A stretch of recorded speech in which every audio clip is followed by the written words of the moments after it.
Now I have started. Yes. YouTube. I think we start in YouTube now. Firstly, welcome, dear Dr. Luburic, to our departmental seminar. We will live in YouTube and also in Zoom today. So, Dr. Luburic, can you hear me?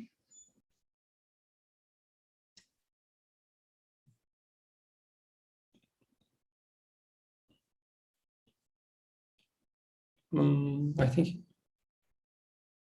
doctor has a problem.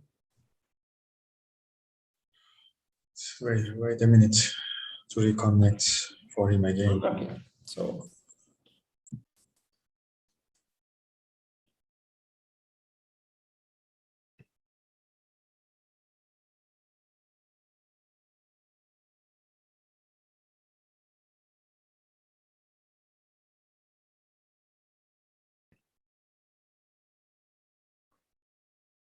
So we will start just after Dr. Luburic connect again.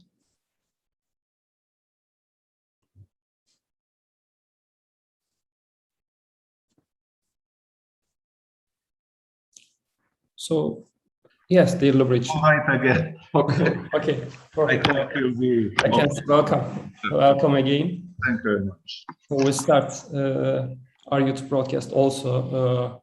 Now we are live in YouTube. So I think we are at our time, dear Luburic.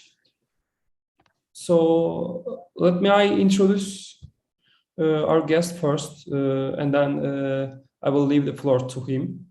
So, and dear all, again, welcome to our departmental seminar of Yıldız Technical University. Today, we are going to welcome dear Dr. Pdca Luburic from the Central Bank of Montenegro. Dr. Luburic is the executive director of the Central Bank of Montenegro since 2010. And before that, he had been work in several institutions, in general, political institutions, beginning from late 90s. But the big part of his career has been formed in the Central Bank of Montenegro, I think for almost 11 or 12 years.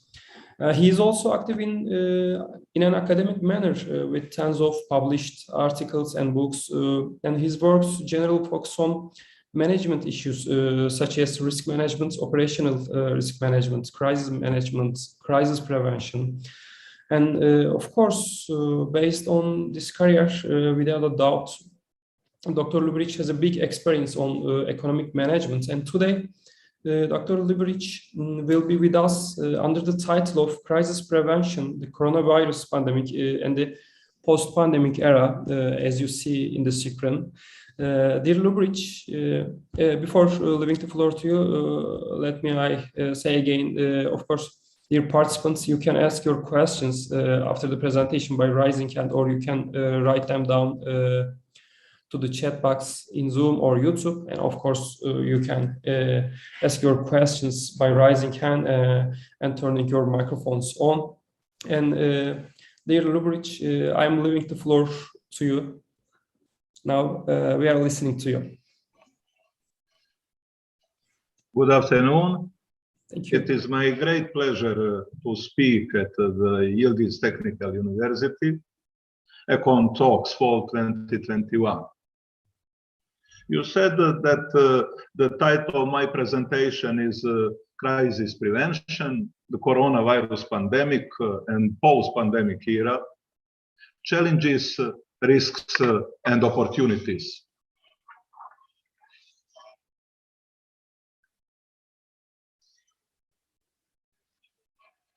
The world faces many challenges today. The coronavirus pandemic is still unfolding before our eyes and is in focus of this presentation, primarily from the aspect of preventive crisis management. Unlike previous epidemics and pandemics, coronavirus infected almost every country in the world in just a few months significantly paralyzed all social and economic activities, changed the way people live, think and work, and unfortunately continues to take a huge number of human lives. However, all controversies that accompany this pandemic will only finally come to light when the situation has completely calmed down.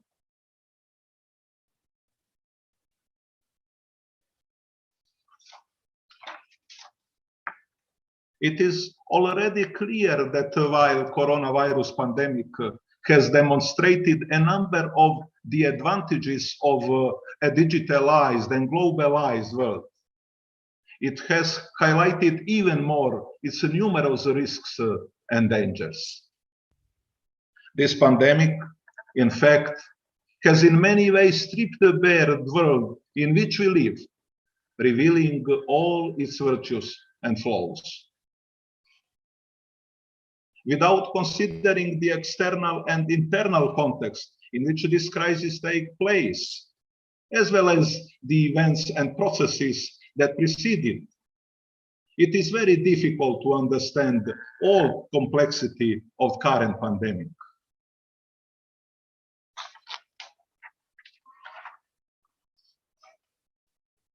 While the world has been changing dramatically and rapidly in recent decades, many organizations and states, as well as the entire population, have not always reacted in a timely and adequate manner to the ever-increasing threats and dangers.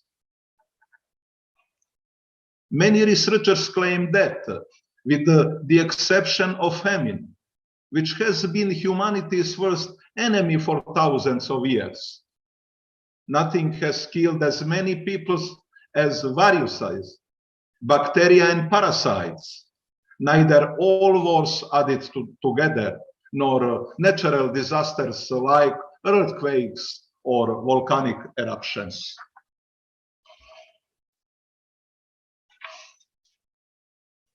Let us remember that old saying, prevention is better than cure. This saying did not come into being suddenly, neither in one day, nor in 1 year.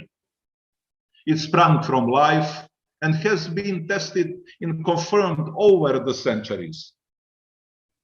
The sense of preventive management is continual, complete and comprehensive thinking about both potential risks and potential opportunities, all in order to prevent unwanted consequences.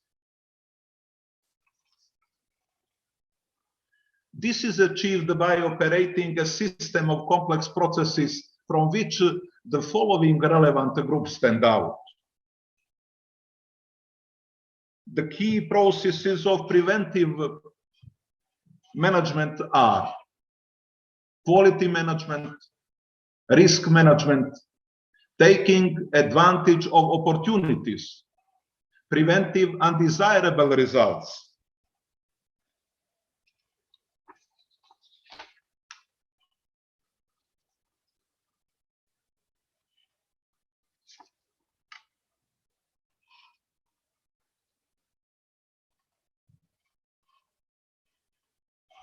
quality management gives the organization capacity to meet the challenges presented by an environment that is profoundly different from that of recent decades. Risk is the effect of uncertainty on objectives. Risk management is coordinate activities to direct and control an organization with regard to risk in times of ever greater and more complex risks. If you want to survive, develop, and be successful, you have to effectively and efficiently manage risk. Change management is a systematic way to handle change within organization, to effectively deal with the change, and to capitalize on potential opportunities.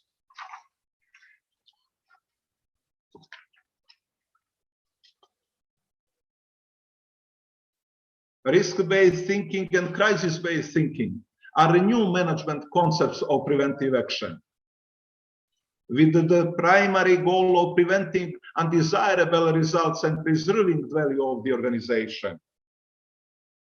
In periods of crisis, such as coronavirus pandemic, without effective preventive management based on quality management, risk management and change management, as well as risk-based thinking and crisis-based thinking, there cannot be successful crisis management.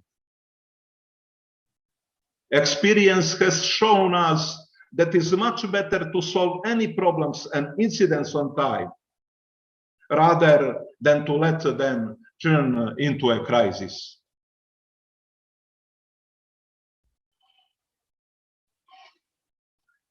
What then are problems and what are incidents?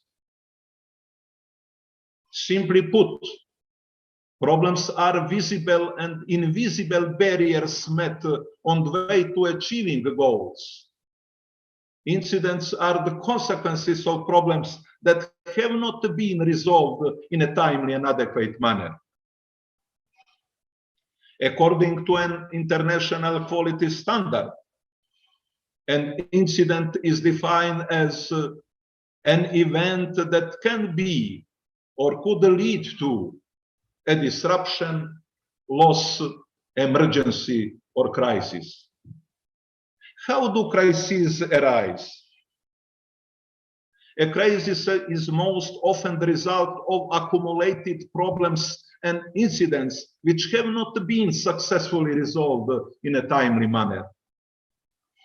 A British standard, which deals with crisis management, defines a crisis as an abnormal and unstable situation that threatens the organization's strategic objectives, reputation, or viability.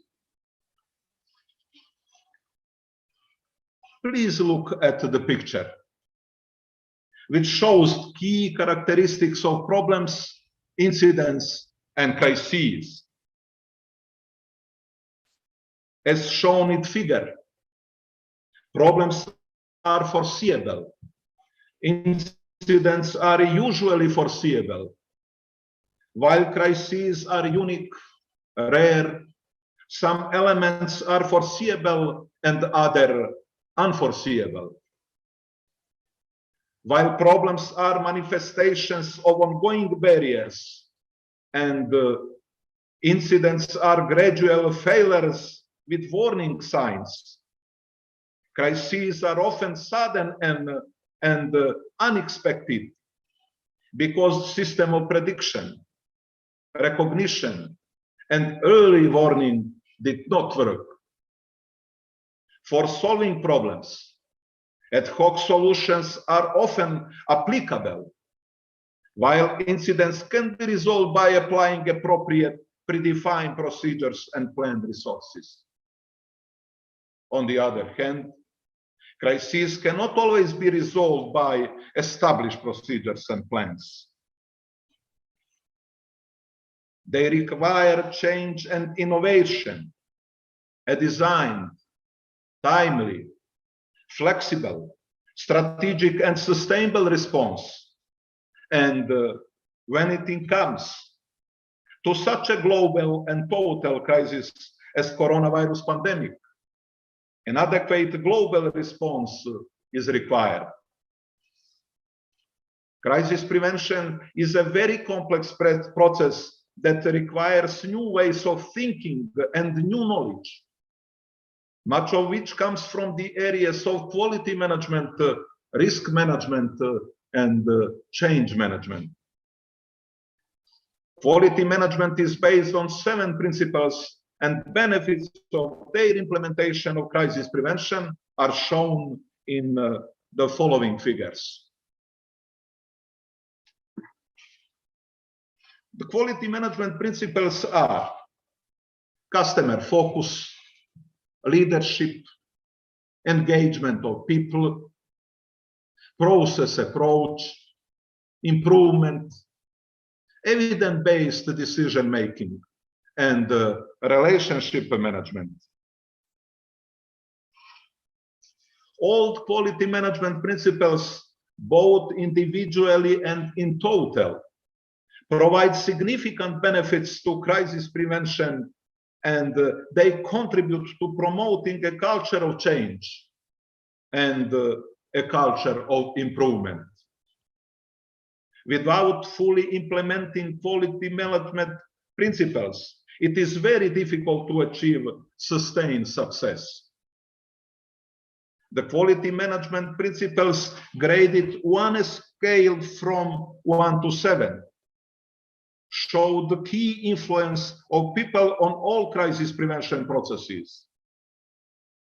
Depending on the external and internal context, as well as a number of other factors, the impact of principles changes, but the role and importance of people is always indispensable and crucial.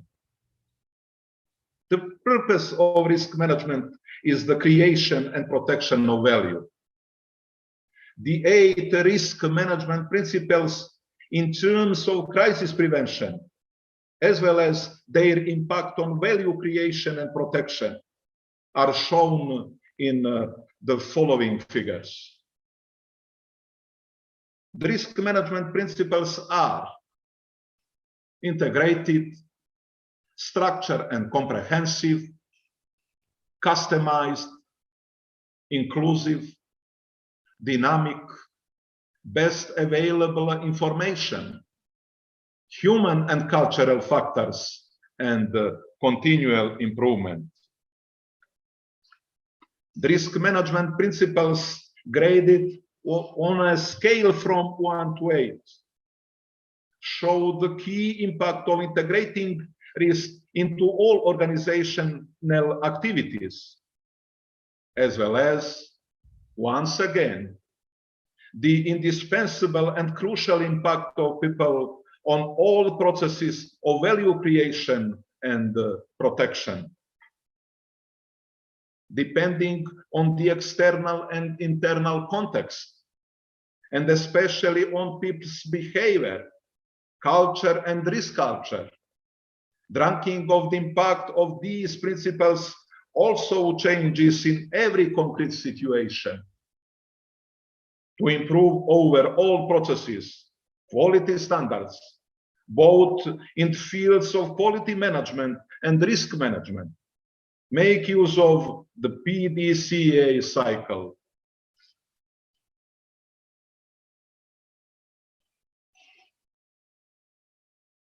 In essence, this cycle seeks answers to 4 key questions, as shown in figure.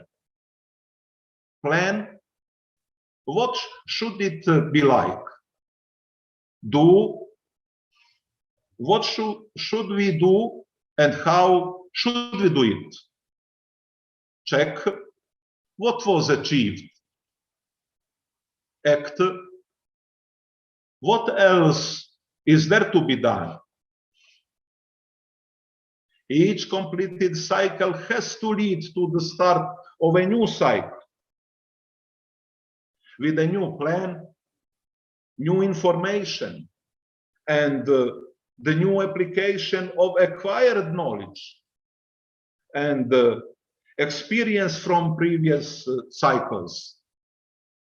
Each following cycle has improved plan, improved processes and activities, improved checks and analysis, as well as other new improvements.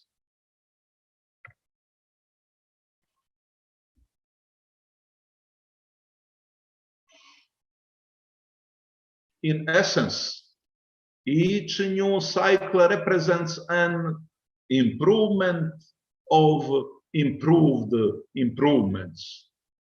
Improvement of improved improvements.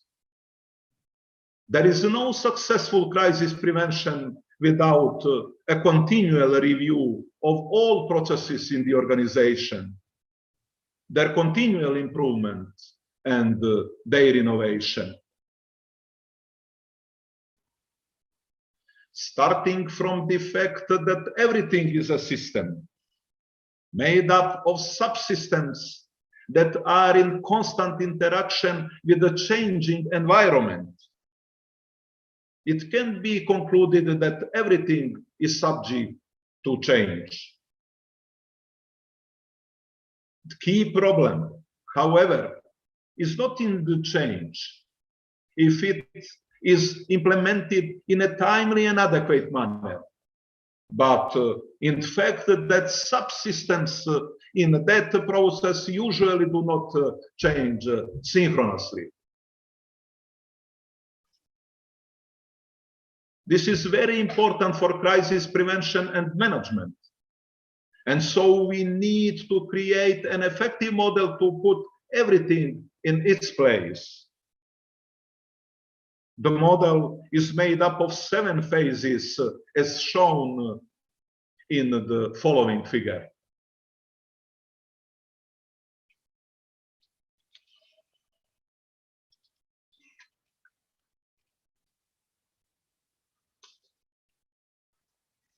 Phase 1.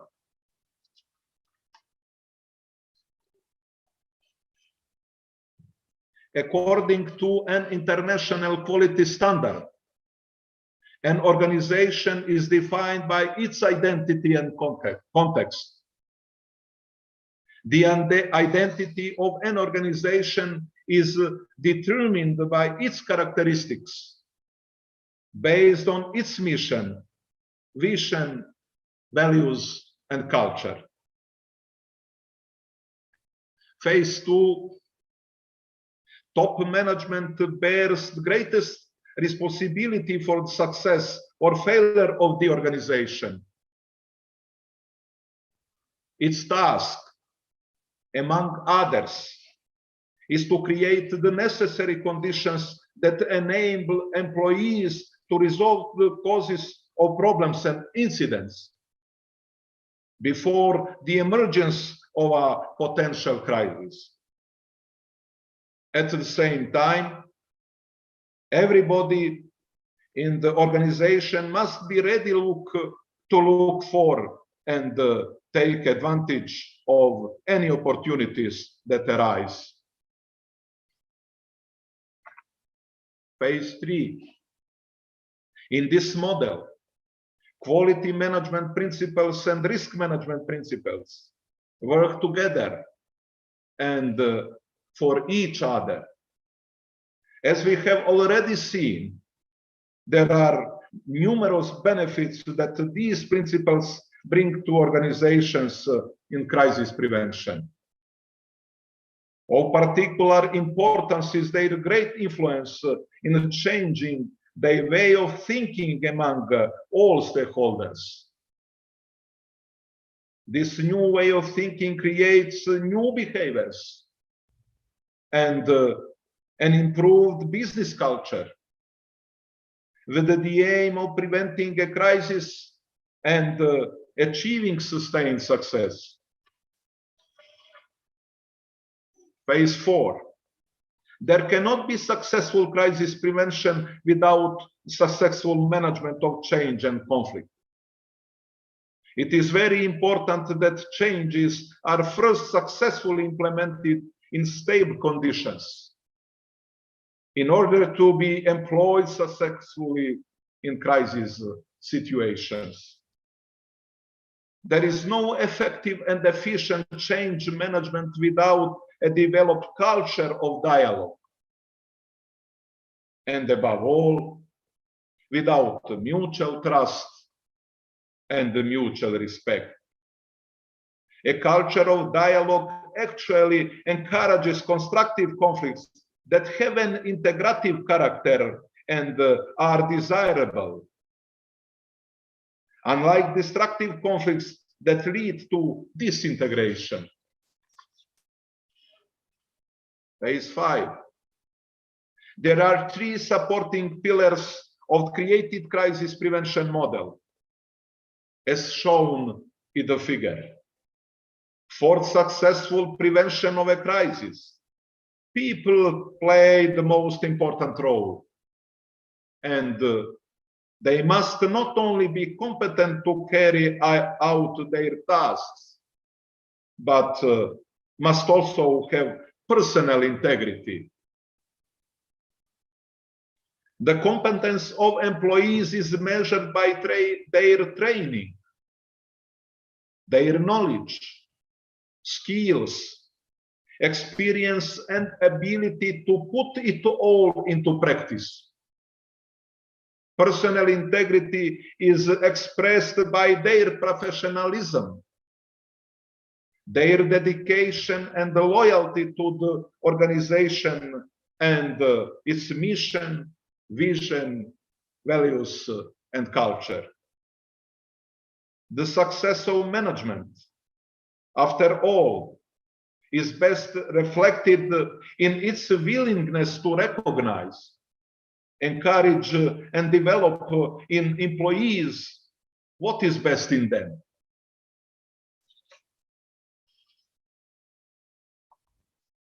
Phase 6.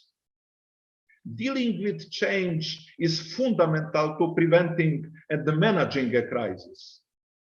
In change management, it is very important to assess when to actually start changes, with which resources, as well as with which methods and techniques to best prepare and implement it all.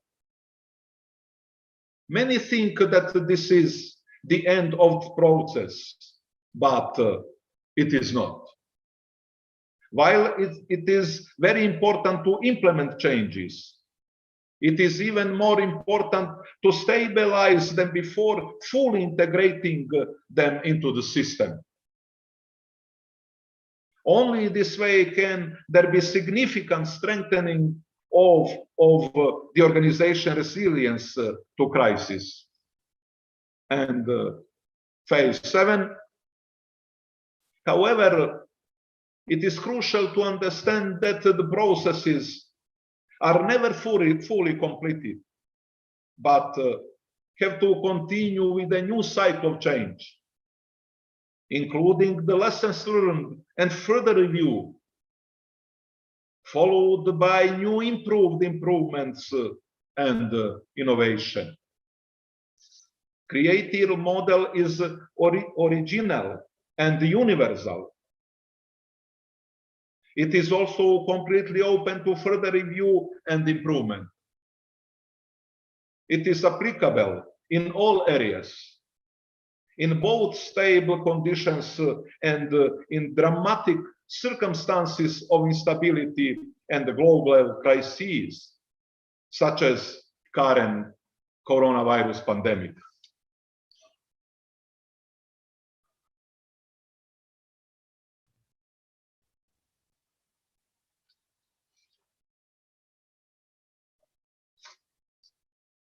Basically, a crisis is always a signal to redefine our system of success, to improve it, and to innovate it. In managing crisis, the most important thing is to take preventive action and not to let the crisis manage us, but to let us manage crisis. Bearing in mind that process of coronavirus pandemic is unfortunately still ongoing, one should not make any final judgments. It is possible, however, to identify certain initial messages and lessons which we need to take into serious consideration, both at this time and in the post-pandemic era.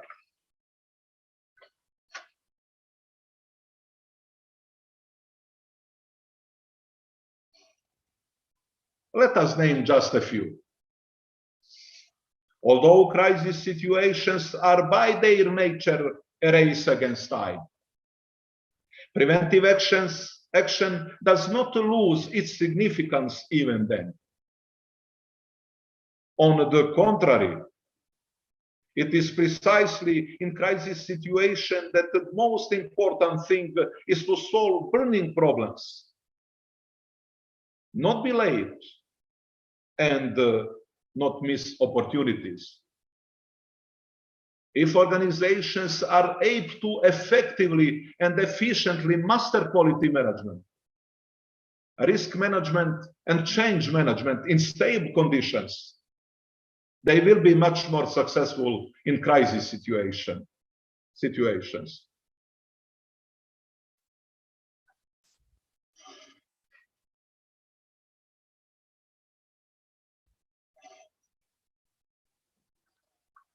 Employees who know and are able to employ both risk-based and crisis-based thinking will better and easier predict and recognize potential risks and interpret early warning signals more completely.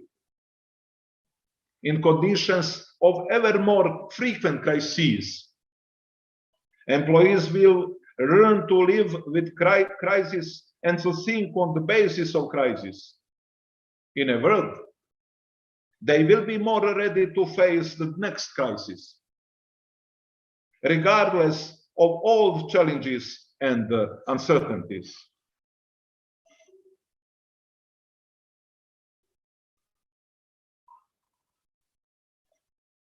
Just as everything has its two sides, so this pandemic, despite all catastrophic consequences it brings with it, can also be a real opportunity for further review, improvement, and innovation. This pandemic can also be an opportunity to re-examine ourselves, our actions and behavior, to turn more to family and friends, realign our life priorities, appreciate and take care of our health much more, and especially nature itself, on which everything depends.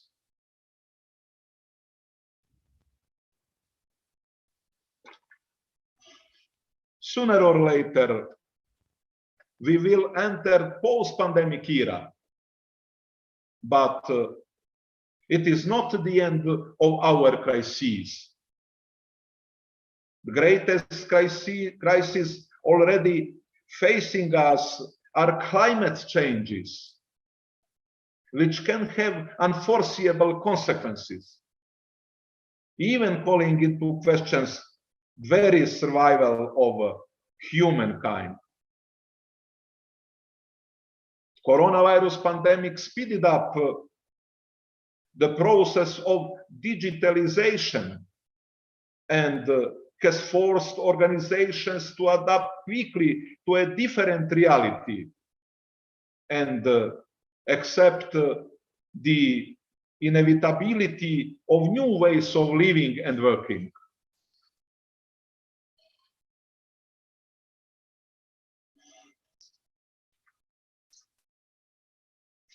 The post-pandemic era not only involves the economic recovery of organizations and countries from crisis, but even more to the physical and mental recovery of people in them. That recovery must be based on reducing the growing inequalities between the rich and poor, creating more humane forms of behavior, empathy,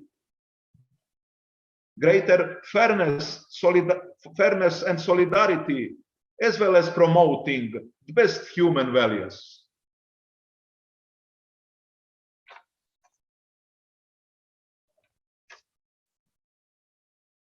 During pandemic, many new digital skills have been created through remote working.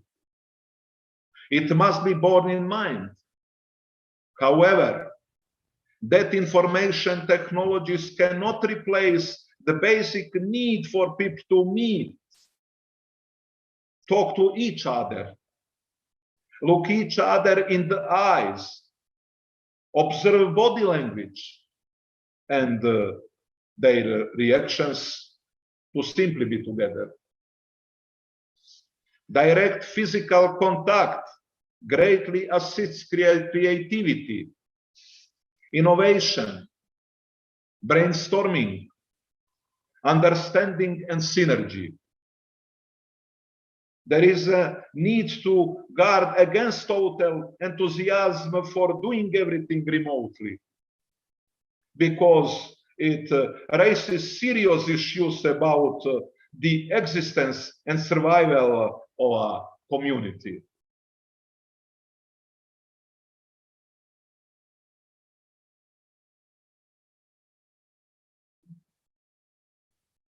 The world we live in today is not the world we lived in yesterday, nor is it the world we will live tomorrow.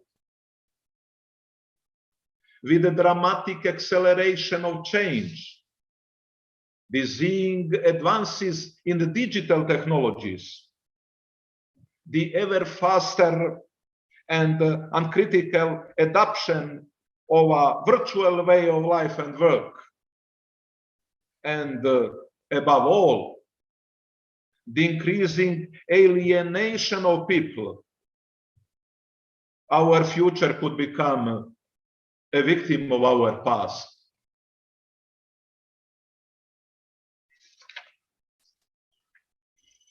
Dear colleagues, never forget. If we learn the lessons from failure, we are on the road to success. However, if we do not learn the lessons from success, we are on the road to failure.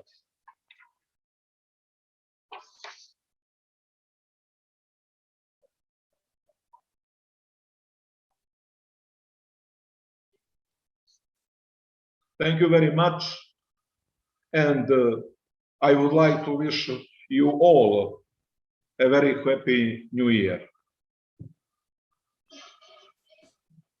Thank you very much, Dr. Luburic, for this presentation and for this visit. So, dear all participants, as I write down in the chat box, Dr. Luburic has a limited time, so that's why now we cannot accept questions. But you can send the questions to the email address of our department, and then we will direct them to Dr. Luburic.